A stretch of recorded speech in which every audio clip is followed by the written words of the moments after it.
ఈ సంక్రాంతికి అందరూ ఎదురుచూస్తున్న అనగనగా ఒక రాజు సినిమా థియేటర్లోకి వచ్చేసింది. దాదాపు 2 ఏళ్ల గ్యాప్. డైరెక్టర్ నుంచి హీరోయిన్ వరకు అందరూ మారినా నవీన్ పోలిశెట్టి మీద నమ్మకంతో థియేటర్కి వెళ్ళాం. మరి నవీన్ మళ్ళీ నవ్వుల జాతర చేశాడా?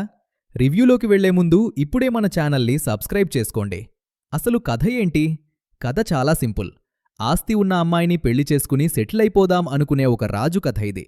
పెళ్లికోసం వాడు చేసే హంగామా, ఆ తర్వాత తగిలే ఎదురుదెబ్బలు, వాటినుంచి ఎలా బయటపడ్డాడు అన్నదే సినిమా.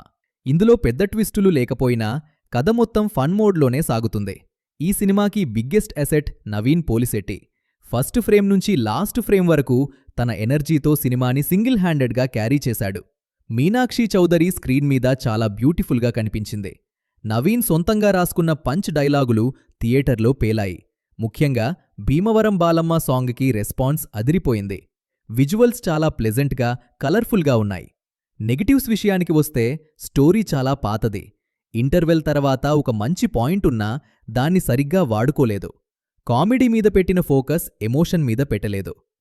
ప్రీ క్లైమాక్స్ చాలా రష్గా అనిపిస్తుంది. ఆడియన్స్ ఎమోషనల్గా కనెక్ట్ అయ్యే లోపే సినిమా ముగిసిపోతుంది. ఫైనల్గా అనగనగా ఒక రాజు సినిమా ఒక డీసెంట్ టైంపాస్ ఎంటర్టైనర్. పెద్ద లాజిక్లు వెతకకుండా కేవలం నవీన్ పోలిశెట్టి కామెడీ కోసం సినిమాకి వెళ్ళొచ్చు. నెక్స్ట్ నారి నారి నడుమ మురారి సినిమా రివ్యూతో కలుద్దాం. సబ్స్క్రైబ్ చేయడం మర్చిపోకండి.